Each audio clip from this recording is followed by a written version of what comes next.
Fala galerinha, tudo bom com vocês? Eu espero que sim. Hoje nós vamos conversar sobre um caso que aconteceu. O caso é muito triste, tá? Envolve crianças, mas o final dele é feliz. Se é que um caso pode ter final feliz, é um caso também que serve pra gente como exemplo da gente manter as nossas esperanças sempre. No ano de 1999, então, a Jennifer Schwedt, que na época era apenas uma menina de 8 anos, ela estava dormindo no seu quarto quando ela foi sequestrada.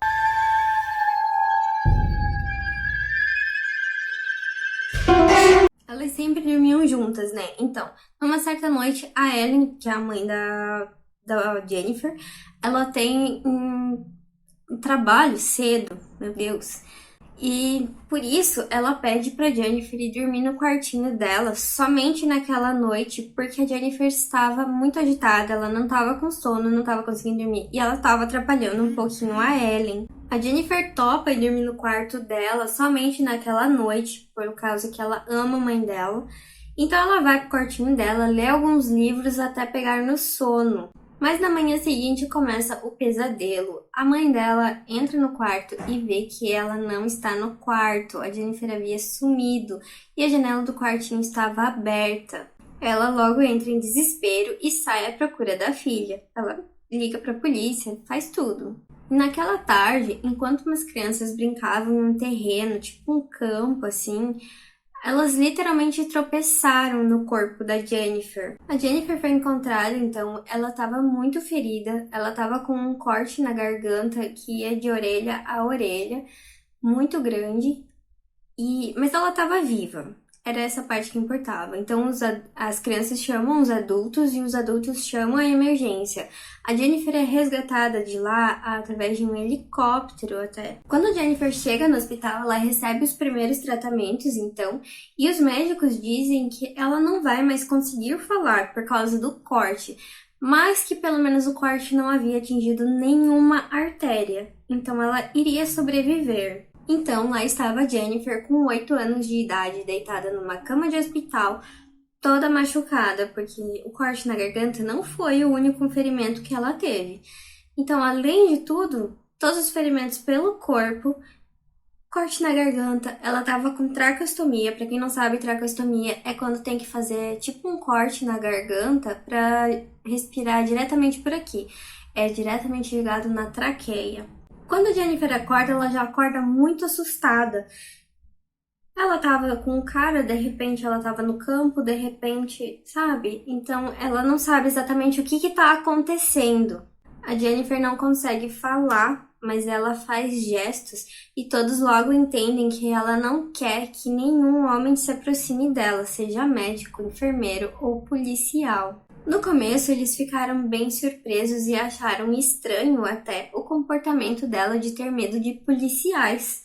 Mas tudo vai vir se explicar através dos bilhetes que a Jennifer ia escrever. A Jennifer relatou tudo o que aconteceu com ela, com os mínimos detalhes, e tudo por bilhetes porque ela não conseguia falar. Mas ela sabia que ela tinha que relatar tudo o que tinha acontecido para poder pegar o cara que fez isso com ela. Apesar de ter somente 8 anos, a Jennifer era uma menina muito esperta e muito observadora. Então ela estava sempre observando tudo o que estava ao redor dela.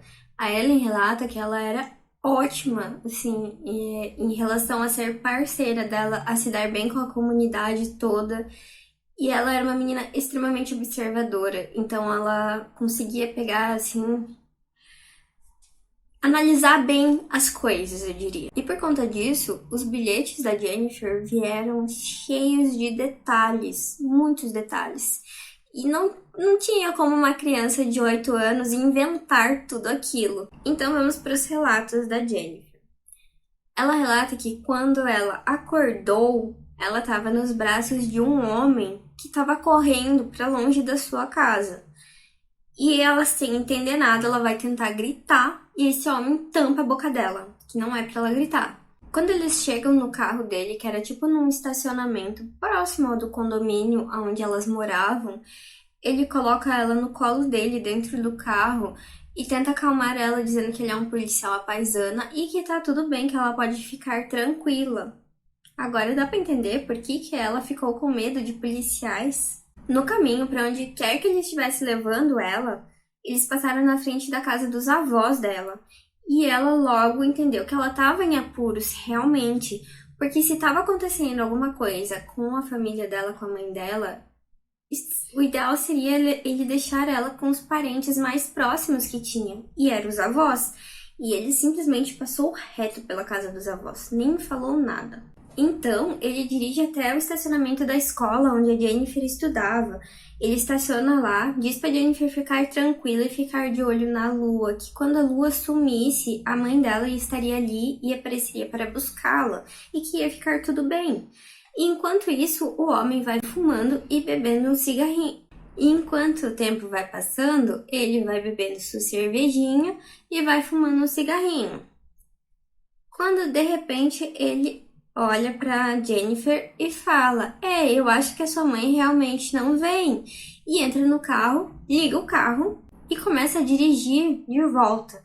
O pânico nela logo se instaura, porque ela estava muito ansiosa ali esperando que a mãe dela fosse chegar, que fosse explicar tudo o que estava acontecendo, que era tudo mal entendido e que ia ficar realmente tudo bem. Ela queria realmente acreditar nisso. O homem então entra numa rua sem saída e vai dirigindo naquele terreno, naquele campo que as crianças estavam brincando lá no começo. Ele vai até lá, para o carro. De repente, ele pega a faca e coloca no pescoço da Jennifer. Pergunta para ela se a garotinha está com medo. Gente, quem é que não estaria com medo nessa hora? Ele agarra o pescoço dela e estrangula ela até ela desmaiar. Então ela perde a consciência. E quando ela acorda, ainda meio grogue, ela percebe que está sendo arrastada pelo terreno de grama. Ele está puxando ela pelos calcanhares. Ela está seminua, está se sentindo toda machucada, né? E então ela pensa que a melhor opção dela é se fazer de morta, porque provavelmente ele acha que ela tá morta, então ela se fez de morta. O homem então simplesmente larga Jennifer naquele campo, naquele terreno, e larga bem em cima de um formigueiro. Mas o importante é que ele largou ela em cima desse formigueiro, mas na verdade, todas as vezes que a Jennifer estava perdendo a consciência, ela teve bastante lapsos de consciência, então toda vez que ela desmaiava, voltava, toda vez que ela desmaiava, as formigas picavam ela acabava voltando para a realidade. Então, na verdade, o formigueiro acabou mantendo ela viva. Então, ainda bem que ele deixou ela em cima desse formigueiro. Numa dessas vezes que ela acorda, ela tenta gritar para pedir para ajuda e ela não consegue. Então, ela tenta erguer a cabeça e também não consegue. Então, por instinto, ela levanta a mão e coloca na garganta e vê que tem muito sangue. E foi mais ou menos nessa hora que as crianças acabaram tropeçando na Jennifer e ela foi socorrida de helicóptero. Quando ela chega no hospital, inclusive, os médicos falam que não vão ter que tratar um caso de sequestro, de estupro, enfim, vão ter que tratar um caso de homicídio, porque ela não vai sobreviver. É o que eles falam assim que ela chega. Jennifer então passa pelos tratamentos no hospital, os primeiros, né, os iniciais. Ela então se recupera, sai da sedação, né, e começa a acordar de volta no quarto. Mas enquanto a Jennifer estava lá recebendo os cuidados no quarto do hospital, enfim, a polícia também estava lá no campo procurando por mais evidências que pudessem ligar o suspeito ao caso. E nisso eles encontram roupas infantis e cueca de adulto. Claro que eles guardaram isso como evidência do caso, graças a Deus, já que poderia ter o DNA do abusador. A Jennifer então se comunicava com bilhetes, mas ela se comunicava com esses bilhetes apenas com a sua mãe e com uma enfermeira chamada Sharon. E num desses bilhetes ela conta que o nome do abusador é Dennis, que naquela pausa que eles fizeram enquanto ele estava tomando cerveja, ele atende uma ligação, então ele fala que o nome dele é Dennis. Ela relata ele também como um homem de aspecto gorduroso. e que tinha uma cicatriz no rosto. Inclusive, ela desenha e marca mais ou menos onde era a cicatriz do rosto. Foi feito então um retrato falado, né, do abusador, com todas as características que a Jennifer passou. Só que lembrem-se que naquela época não tinha redes sociais, não tinha internet, não era fácil para divulgar o retrato falado. Então o tempo foi se passando, a Jennifer foi se recuperando e um belo dia ela voltou a emitir sons. Então sim, a Jennifer volta a falar. O caso ficou muito famoso, estava passando em todas as TVs, nas manchetes. E ao mesmo tempo que isso era muito bom, né, para pegar o abusador, a Jennifer estava do outro lado morrendo de medo de que o abusador reconhecesse ela, visse que ela estava viva e que ele voltasse para terminar o trabalho. Afinal de contas, ela se fez de morta para ele deixar ela lá. Se ele soubesse que ela estava viva, então ela estava com muito medo. Porém, ela foi seguindo a vida dela, foi para a universidade, ela chegou a trabalhar em biblioteca infantil. E ela sempre tentava deixar a vida dela o mais próximo possível da normalidade. Apesar que ela relata que sempre fica aquele trauma e que sempre que um homem aproximava, que ela ficava meio assim, ela achava que podia ser o abusador que estava vindo para terminar o serviço. 18 anos depois do crime, um detetive entra na sua vida e diz que vai ajudá-la a encontrar esse abusador. O nome desse detetive é Tim Cromie. E ele, sempre que possível, estava ajudando a polícia. Aquelas peças de roupas infantis e a cueca, então, foram enviadas para o FBI e demorou em média de 1 ano para sair o resultado do DNA que continha nas roupas. Mas é que assim, era um caso antigo, então todos os casos novos vão passando na frente, né, para ver o DNA pelo FBI. Então demorou em média de 1 ano para eles conseguirem fazer a análise toda e obter um resultado. Então, quando sai o resultado, o detetive liga imediatamente para Jennifer e conta para ela que eles têm o nome do suspeito e o nome dele era Dennis Earl Bradford. Sim, ela estava certa o tempo todo, o nome dele realmente era Dennis. Vamos falar então um pouco sobre o Dennis. 6 meses após o ataque brutal que ele cometeu contra a Jennifer, ele teria se casado com a sua primeira esposa. Teria tido 2 filhos com ela. E talvez isso fosse uma tentativa desesperada de construir uma família após o crime que ele cometeu contra a Jennifer. O Dennis foi preso em 1997 no Arkansas por violentar uma mulher adulta. E ele ameaçou ela com uma faca no bar. Sendo assim, o DNA dele já estava cadastrado lá por conta dessa violência que ele cometeu. E então o DNA dele bateu e o detetive Tim pediu para a polícia do Arkansas enviar uma foto do suspeito para eles verem se batia com o retrato falado. E, cara, era uma foto. O retrato falado era uma foto dele, sabe? Era idêntico, idêntico. Só com a descrição da Jennifer, era idêntico. Então o Dennis é chamado para depor e ele havia se casado de novo, tinha 3 enteados, estava morando na cidade de Little Rock e ele era soldador. Ele estava vivendo uma vida simples, sem suspeitas. Bem tranquilo. Mas como os policiais queriam uma confissão do Dennis para poder prender ele logo de uma vez, eles perguntam se ele conhecia a Jennifer Sweet. E ele diz que sim, que o caso foi bem famoso, que passou na TV e que ele rezou muito por ela. Então, os policiais perguntam se o Dennis já havia tido algum contato com a Jennifer. E nessa hora ele diz que não. Mas ele sabe que a polícia já sabe e ele sabe que foi pego. Então, ele acaba confessando o crime.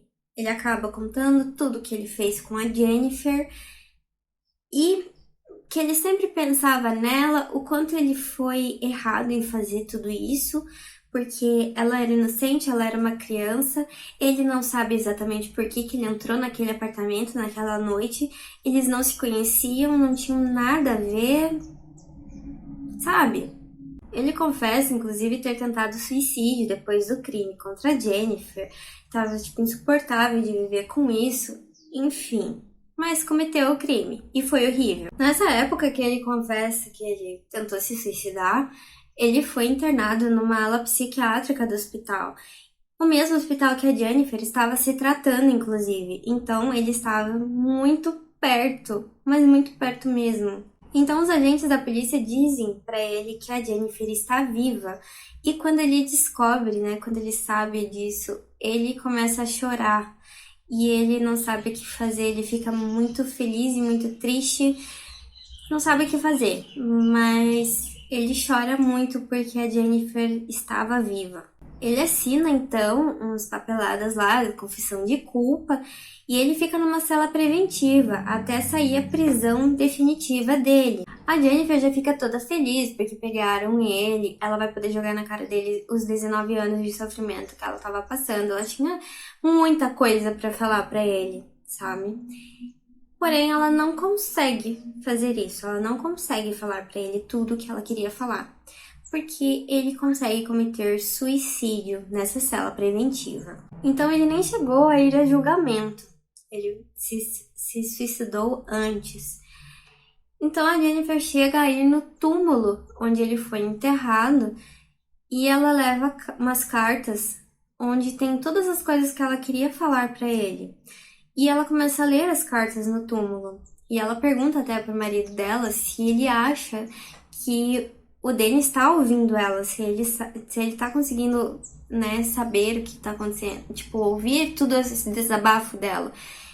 E nessa hora que ela faz essa pergunta pro marido, uma formiga pica ela, da mesma espécie que picou ela quando salvou a vida dela anos atrás. Então ela entendeu isso como um sinal também. Mas então agora a Jennifer pode respirar aliviada, não tem mais o abusador dela solto por aí, ela não corre mais esse perigo. E esse pior pesadelo não pode mais machucá-la. Atualmente a Jennifer, ela é casada, ela é mãe de 2 filhos e ela teve que fazer os 2 através de fertilização in vitro porque seus órgãos foram muito danificados no crime. Então ela teve que fazer fertilização in vitro. Mas pelo menos ela tem os 2 filhinhos, casadinha. Foram anos e anos, então a Jennifer sofreu muito. Eu diria que esse caso serve muito pra gente sempre manter as esperanças. Mas é isso, pessoal. Eu vou ficando por aqui. Eu espero que vocês tenham gostado do caso de hoje. Se vocês estão aqui comigo até agora, deixem aquele joinha, se inscrevam no canal, compartilhem com todo mundo que vocês sabem que podem gostar desse tipo de conteúdo.